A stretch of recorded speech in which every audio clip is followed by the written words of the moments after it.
First Peter chapter 1, verses 1 to verses 14 to 16, but I will read from verse 1 for so as that I think I will read from verse 13. So rather para hindi tayo masyadong matagal. Um, I will read from verse 13 for us to get some of the context. And it says here in First Peter chapter 1, verse 13 to 16, which is our text.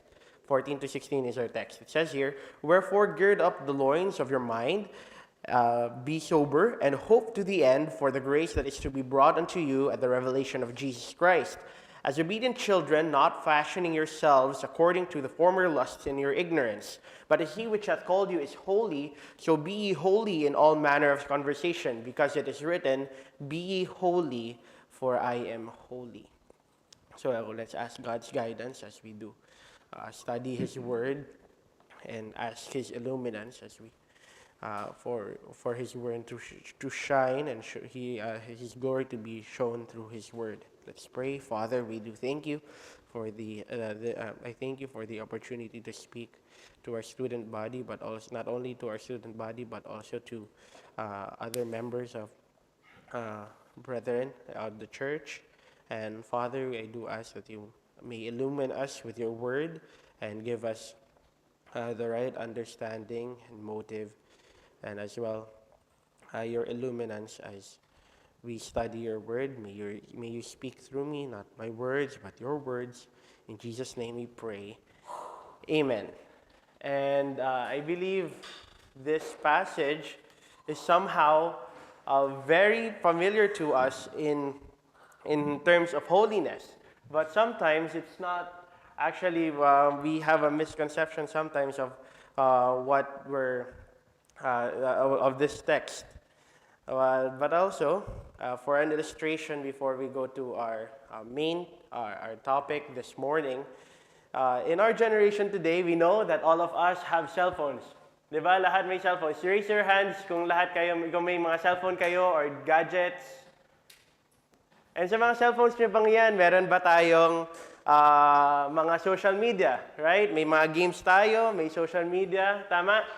And at times, alam natin na nakaka-distract sa atin yung mga apps na to. Knowing that it distracts us from what we need to do, we set limits and timers and sometimes delete those apps. I remember Pastor Jake, my pastor here, ang ginagawa niya is talagang dinidelete niya yung Facebook for him to focus kasi nakaka-distract talaga.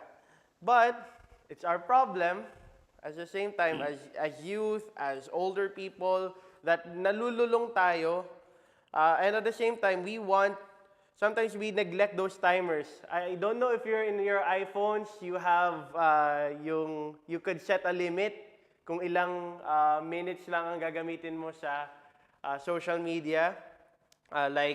For example, sa Instagram, 15 minutes ka lang dito for the day. You can't use it for more than. Pero sometimes, when we have those limits, we tend to press the ignore the limit button or remind me after 15 minutes more. And at the same time, just as like these distractions, our old sinful life keeps pulling us back, hindering us from living the life that God has called us to. And the problem that I want us to, that the scripture addresses to us here, is that we often struggle to live holy lives because we're tempted to return to our old sinful life. And that's where the theme and the exhortation of the passage teaches us that us believers should live holy because God is holy. Believer, live holy because God is holy. So the theme of the passage, for the last repeat, believer, live holy because God is holy. Ngayon, ang tatanungin sa atin, sometimes the question to us is this really written for me? Is this passage really written for me? And should I really live holy because this is written for me?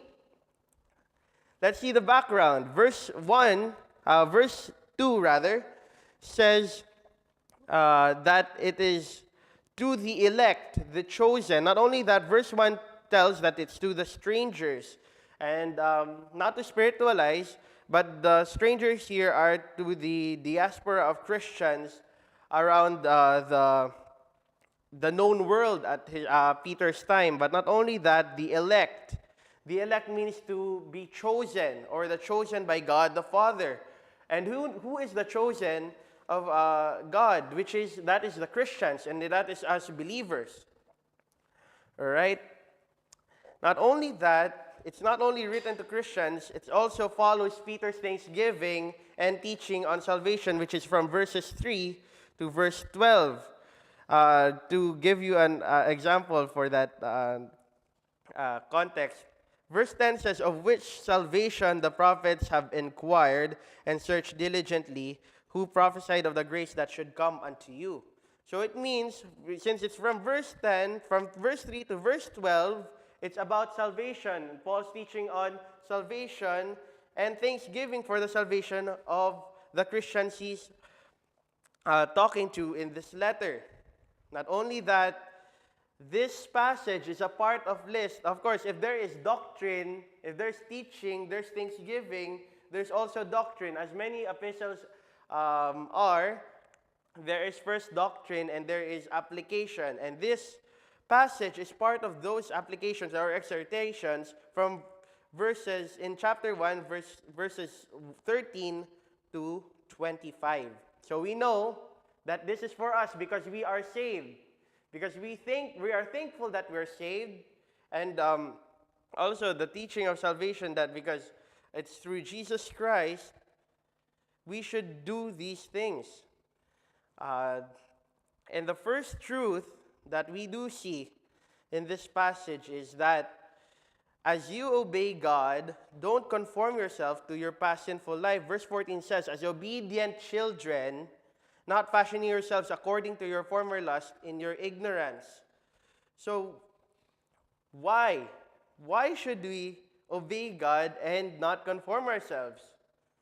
Because through salvation in Christ, we are God's children and must obey Him. Subpoint number 1 is through salvation in Christ, we are now God's children and must obey Him.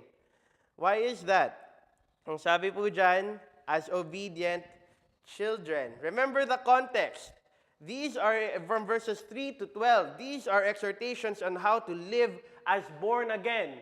We are God's children through rebirth, through spiritual birth.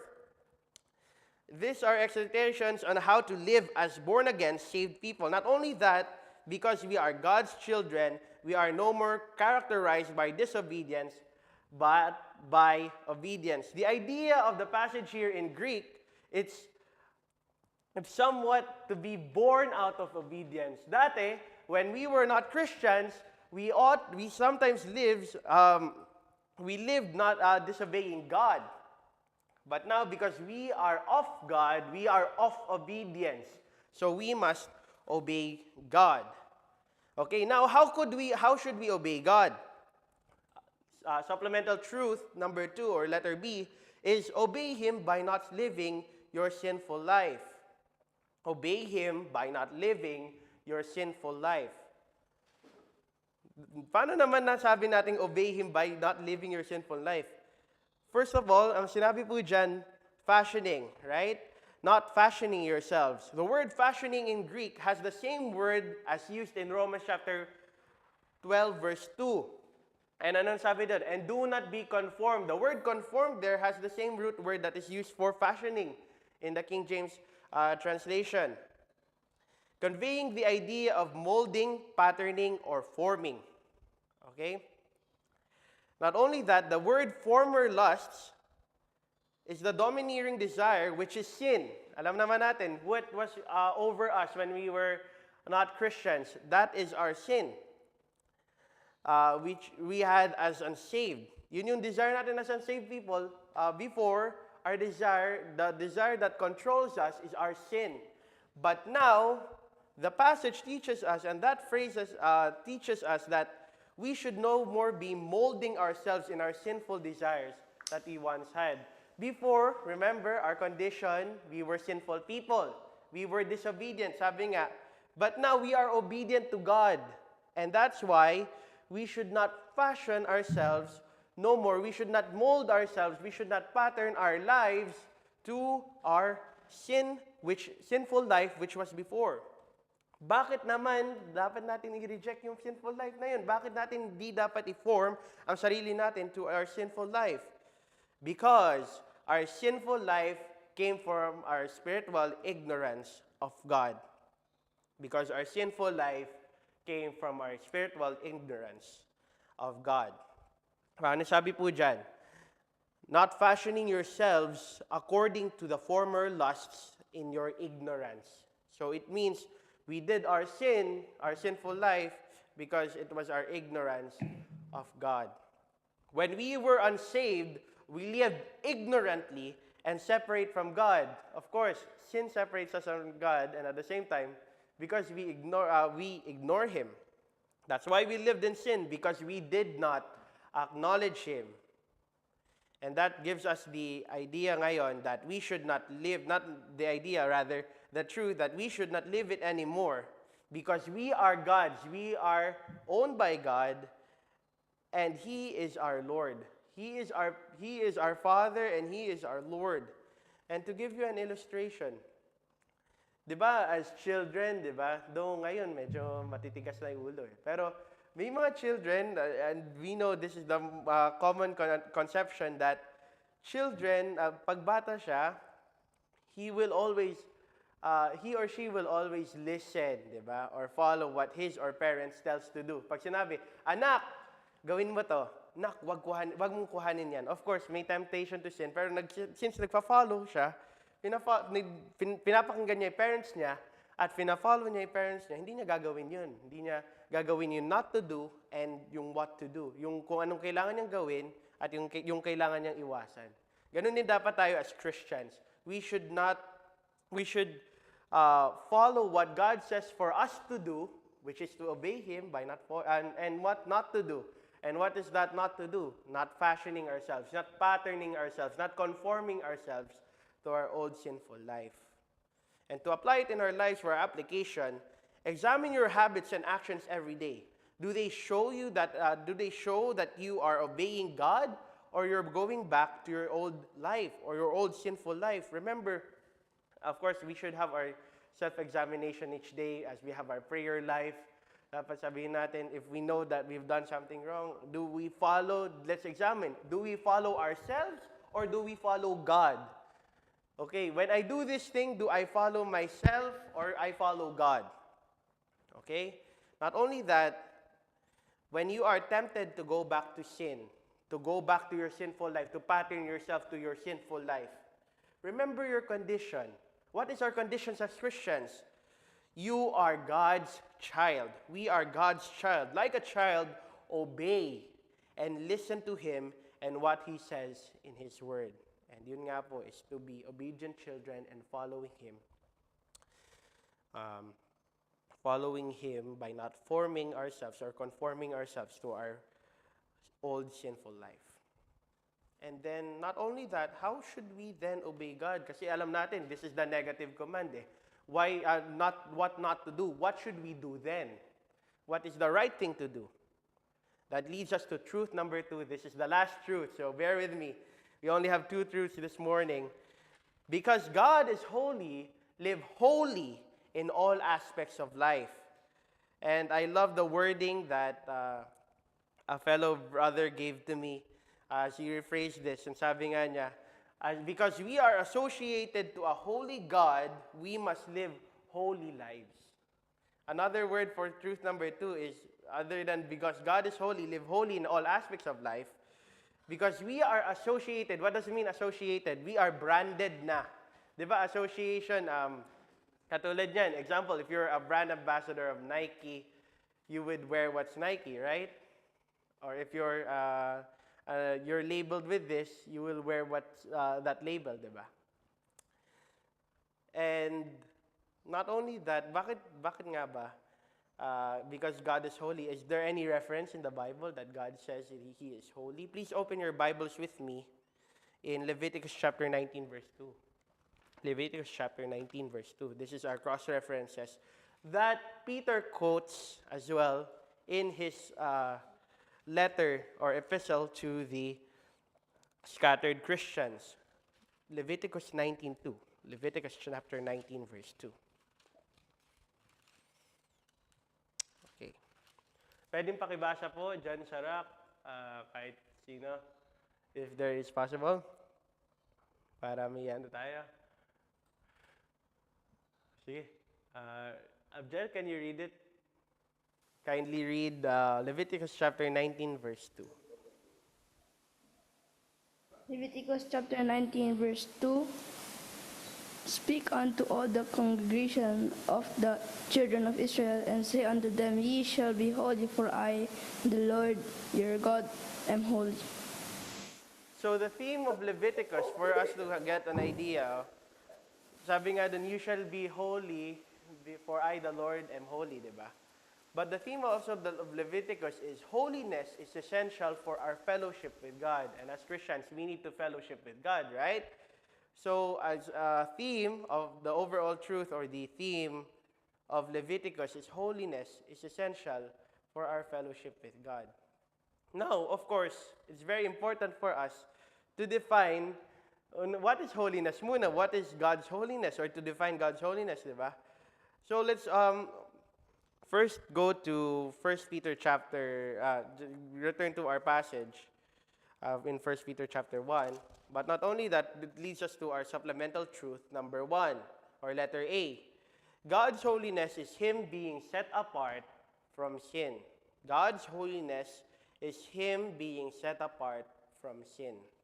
Habakkuk 1:13. There are many examples pa regarding God's holiness being set apart of sin. We will have an illustration later. But first, let's read in Habakkuk chapter 1, verse 13. Micah, Nahum, Habakkuk. Okay, 1:13. It says here, Thou art of purer eyes than to behold evil. This is from Habakkuk talking to the Lord, and his question, he says here, Thou art of purer eyes than to behold evil, and thou canst not look on iniquity. Wherefore lookest thou upon them that deal treacherously, and hold thy tongue when the wicked devour it. The man that is more righteous than he. Not only that, we do have another example. David says, if I regard iniquity in my heart, the Lord will not hear me. The Lord hates sin. It shows that the Lord hates sin. And we see, for our definition of God's holiness is Him being set apart from sin, is that holiness is an essential part of the nature of God. And this is a good quote from Jerry Bridges, who wrote The Pursuit of Holiness, which is a really good book for us to, if we want to help us on our path on living holy. It's a good book. It says there, he says that His holiness, God's holiness, is as necessary as His existence, or as necessary, for example, as His wisdom or omniscience. Why? Just as He cannot but know what is right, so He cannot but do what is right. So God knows what is right, which is not sin, di ba? And then He should do what is right. He cannot do anything but what is right. And what is that? Of course, to judge sin and Him to be set apart from sin.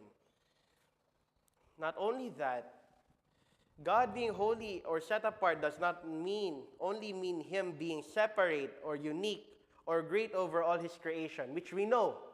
God is set apart talaga kasi He is God. We are finite man and we're just His creation, di ba? But it's Him being separate from filth or our sin. And to further reinforce I want us to open our Bibles to Ephesians chapter 1, verse 1. The same word that is, perhaps the same root word for holiness is used in chapter 1, verse 1, or almost all other epistles. It says here, Paul, an apostle of Jesus Christ, by the will of God, to the saints which are at Ephesus, and to the faithful in Christ Jesus. The Greek word for saints, the word hagios, which means set apart and saints. So it means The holiness, it's really characterizing a Christian, di ba? It means it's really, it characterizes a Christian in him that is being set apart because he is God's. Right? And an illustration for us is the Old Testament. We know in the Old Testament, may mga banal na bagay. There are consecrated things, like not only consecrated things, but consecrated people. And who is that people? The people of Levi or the Levites. Di ba? Kaya nga may Leviticus eh. They were separated for the tabernacle, for the temple, for the service of the Ark of the Covenant. And yung sa Ark of the Covenant then, kung mayroon somebody unclean to touch it, we see that example in Chronicles or in Samuel that if one touches the Ark of the Covenant of God, mamamatay siya. Kasi unclean siya eh. Hindi siya set apart, hindi siya holy. So that's very important that we know the definition of holiness. It is God being set apart. It is God being set apart not only from His creation, but from sin. Now we've defined holiness. What is holiness? It is God being set apart. What is our example on holiness? God's holiness, it leads us to our second supplemental truth. God's holiness is our pattern on how to live holy, as He which hath called you is holy. And this is a blessing that I have a separation class na muntik ko na mabagsak pero due sa kabisihan. Pero marami pong ako natutunan. And one is this quote by Dr. Albert Yanko. The phrase, as He which hath called you is holy, can also be translated according to the Holy One who called you. The phrase, as He which hath called you is holy, can also be translated according to the Holy One who called you. So, ibig sabihin pag according, it means we should live according to God's pattern. So, it leads us to say that we must live according to God's pattern of holiness. And what is God's pattern of holiness? Diba? Other than being set apart. As Christians, we must be set apart. As saints, which is in Greek na ng holy, is to be set apart. As Christians, we must live set apart. Not only that, not only what our example on how to live holy is God. Not only that is God, but also God's holiness must govern our living. Everything that we do as Christians. Bakit? Ang sabi dyan, be ye holy in all manner of conversation. Brother Andre, conversation. Conversation nakalagay. Does it mean na yung pagsasalita lang? Of course, yes. Kasama yung pagsasalita, but it doesn't mean conversation lang. In the time of the translators, the Greek word that is used here refers to yung turn around, yung when you turn up, turn down, you turn around, turn left and right. The idea of like, yung buong, everything that surrounds you, everything that you do. Yun yung meaning ni Peter doon sa word na yon. And the equivalent Latin term na meron ng magagamit ng mga translators that time is conversare, which is to turn around. Okay? So this means that as we live from day to day, it doesn't mean that conversation refers just to our talking. But when the King James says conversation, especially Peter is the one who, I believe, exclusively uses conversation. It means to our living, on how we live as Christians. This means that as we live from day to day, we must be holy, separated, or set apart to God in our thoughts, words, and actions. Of course, alam naman natin, I think the better analogy of our living is in these three thoughts. Yung thoughts natin, pag-iisip natin, yung pananalita natin, yung paggawa natin. But also, it does not mean that we should be secluded or isolated from the rest of our lives and live like monks or asceticism. Yung idea po ng separation or set apart or being holy, it's not us being isolated. Kami lang po yung church na holy, dito lang po kami. Dito lang po kami, hindi po kami We're not gonna do anything. We're gonna cut ourselves from around from the world. Hindi tayo mga katulad ng mga Buddhist na mga ganun, nagpa-follow ng monk or asceticism, or yung katulad ni tawag dito yung mga Amish. If you know the Amish, sobrang tindi ng ano nila is in-isolate nila sarili nila. But separation or being set apart or being holy does not mean for us to be isolated, but just to be separated from sin. We don't need to be isolated from the rest of the world, not cut off. Okay? But it does not deny that we should live holy both publicly and privately. Yung idea ng set apart is not only nandito ka sa church, nandito ka sa school, oh, holy ako. Pag nandun ako sa bahay, barubal ako. No, hindi pwedeng ganon. It says we should live holy both publicly, in the public arena, in our churches, in our schools, in our yung mga workmates natin, kung sino man yan, but also privately in our homes, when we talk to our parents, yung mga ano natin, yung mga tawag dito natin, mga kapatid natin, yung mga housemates natin. Not only that, of course, sabi, God must govern our living and God is our pattern to live holy. Bakit naman dapat tayo maging holy? What is the reason or why should we be holy? It leads us to our last supplemental truth. God's holiness is the reason why we must be holy. God's holiness is the reason why we must be holy. Ano sabi po dyan?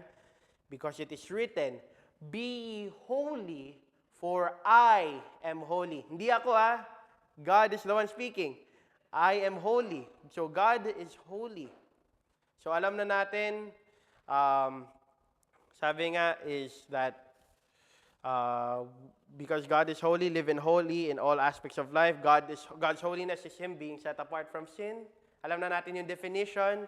Alam na natin yung pattern on how. Then, where should holiness be shown? It's through our living.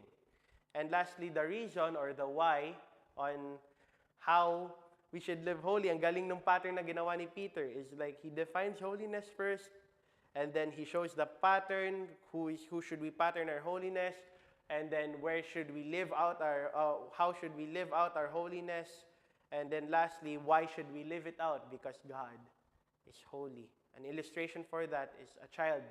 Always going back to the child. Bakit? Kasi verse 17, and if you call on the Father, so it means, and only that, tapos yung verse 14 na sinasabi, as obedient children, it means it's our relationship with God because we are associated to a holy God. And an illustration for it is a child imitating his or her parents. Diba, as children, kung hindi masama yung parents nyo, I believe naman, yung mga sino natin, diba? Hindi naman mga masama yan, especially as Christians na. They follow God, diba? You want to imitate your parents, or mahilig manggaya yung bata. But not only that, also to aspire like their parents. Example, for me, before as a child, what my dream was to be a pilot because my dad wanted to be a pilot, pero hindi niya nagawa. So parang ina-aspire mo maging katulad ng dad mo. Or otherwise, like, ito yung character ng dad ko, I want to actually follow my dad's character because he follows Christ. Ganun din naman dapat as Christians. Because our Father, our God, our Father is holy, we should aspire, not aspire, but strive to live holy and to apply it in our lives. God's holiness must be seen in all we think, say, and do in our life. When deciding to do or say something, think first, does this reflect God's holiness? Am I being set apart from sin and consecrated to God when I do these things? Katulad ng pag-communicate natin sa iba, yung pagtrato natin sa iba, or yung paggawa natin ng isang bagay. Does it reflect God's holiness? Does it reflect that we are separated to God from sin? And for our conclusion, Christian, believers. I believe all of us here are believers. If you're not, it's good to trust the Lord. Ngayon din kasi hindi natin alam kung kailan siya dadating. Christian, we are called to holiness. We are called to pattern our lives to who God, our Father, is. We should no more pattern or mold ourselves with our past sinful life, but instead be set apart for God's service. If we struggle, of course, lahat tayo, alam natin, the problem is that we struggle talaga from being set apart from sin or separated from sin. What should we do then? Go to God and ask for His help. Alam naman natin that if we come to God, He will answer us and He will answer our prayers. Strive to live holy in every way, every single day of our lives. For we must live holy because God is holy. And let's all arise as we do pray. Let's pray. Father, we thank you for your word on how to, on your command for us to be holy. We thank you for the writing of St. Peter regarding this in your word. And we do ask, Father, that you may help us to live holy. If we struggle, and alam ko po, nagsistruggle talaga kami as believers, matanda man o bata pa lang, physically or even spiritually pa ngayon, mahirap po talagang mag-live set apart from sin. But we know that if we ask you, you would help us to live set apart. Help us be set apart in your service, in all that we think, say, and do. Forgive us if we have done wrong in this area of life of living holy. In Jesus' name we pray. Amen. Thank you po for the privilege to speak this morning. Sir Kodj, meron po bang dyan sa rack? Or ano? Thank you po. How many minutes?